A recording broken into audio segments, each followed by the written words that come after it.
Mına cemaat 3. maşinadağı kelip toxtadı. Bu şoprakiler özüzdükler eken. Қытайлық жүйе компаниясы келишими бүткөнүнө карабастан барит ташын 1000 тоннадай казып кетишкен. Ассаламу алейкум, урматтуу Багыстыруу Кыргызстан каналынын көрүүчүлөрү, Кутман, Кушубак, кечиңиздер менен.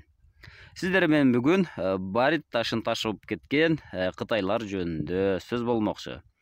Барит ташыңыздын көпчүлүгүңүздөр биле бербесеңиздер керек, барит ташы бул Менделеев системасындагы 58-чи катарда жайгашкан элемент болуп саналат. Менин билишимче бул таш нефтини тундурууда, нефтини бургулоодо жана ошондой эле кагазды агартууда, ошондой эле рентген нурларын коргоо үчүн колдонулат. Жана ошондой эле реактивдүү самолеттордо колдонулат. Кала берсе колумда турган телефонду дагы сактоо үчүн колдонулат экен. Мына ушул бутубуздун астында төөлөп жүргөн барит ташын кытайлар майдалатып, мына ушундай нерселерге иштетишет экен. Кытайлык жүйө компаниясы 2019-жылдан бери 3 тараптуу келишимге ылайык иштетип келишкен. Мына ушул жылдын 25-июлда келишимдин бүткөнүнө байланыштуу ишин токтотушу керек эле. Сессияга чакырылганда булар кенди жардыруу, рыхление жардырып, казып алуу үчүн уруксат сурап, ошондой эле узартып беришин келишкен. Бирок инфляциянын өскөндүгүнө байланыштуу айылдык кеңеш бюджетке 600 000 эмес 1 миллион сом сунуштаган. Ага макул болбогон жүйүк компаниясы кенди иштетпей жабуу үчүн, ошондой эле иштетпей баш тартуу үчүн сессиядан чыгып кетишкен.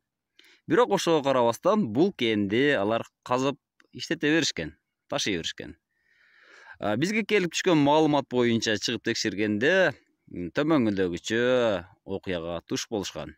Анда эмесе депутаттык өздүк видеого көңүл бурабыз. Бүгүн 10 август Көтөрмө айыл өкмөтүнүн замы Самидин Курмушев айылдык кеңеш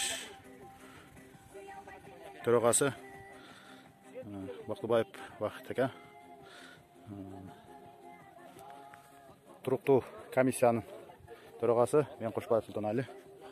Мына жерде барит таш боюнча иштеген кытайлардын айылдык кеңеш айыл менен айыл өкмөт менен түзгөн эмеси келишими 25-июль күнү бүткөн. Дагы деле иштеп атышыпты, ташып. Ошентип кабар келип, биз келдик.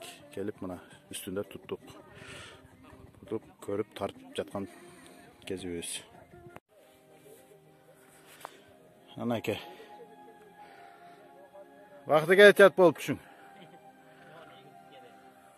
Hiç машина жүктөлүптүр. Бүгүнкү число 10 август.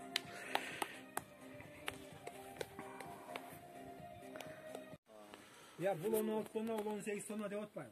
Ол евро болса да просто. Ол евро. Көрдүңбү? Азыр барып туруп.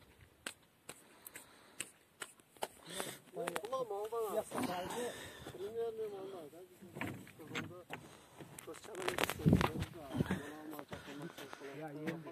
Ya 15 tonna. Жиютон кен компаниясы Көтөрмө айыл өкмөтү менен кандай договорго келген? Азыр биз Көтөрмө айыл өкмөтүнүн алдындабыз. Азыр кирип сиздер менен документтеримди тааныштырабыз.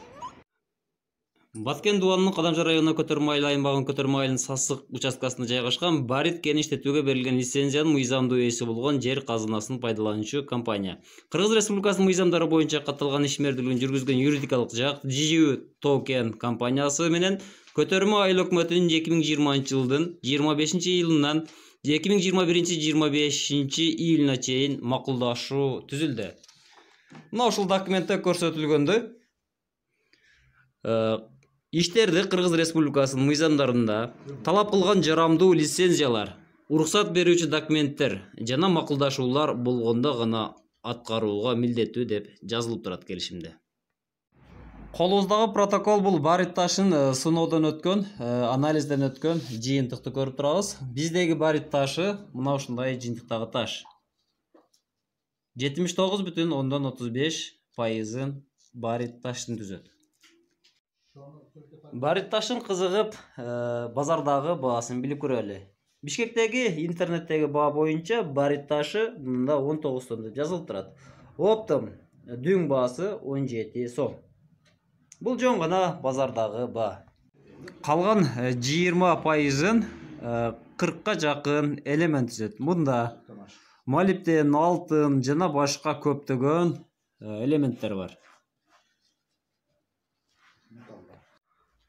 Алдыбыздагы сүрөт бул кен барит кени чыккан жер, срок бүткөн күндөгү сүрөт. Мына 25 июль 2021 жыл деп турат. Депутаттык комиссиянын документтери менен таанышып атабыз.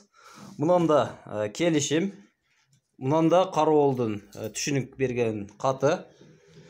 Мына шоферлордун КАМАЗ менен ташып аткан шоферлордун жазып берген түшүнүк каттары. Чындыгында барит кени ташып атат. Мына түзүлгөн акттар төмөнкүдө колдор коюлуп турат. Депутаттардын жана зам өкмөттүн колу коюлду. Бул жерде водительдердин дагы колдору турат. Мына бул документтер кенди казганга чейин кенди каза элек убактагы сүрөттөрү.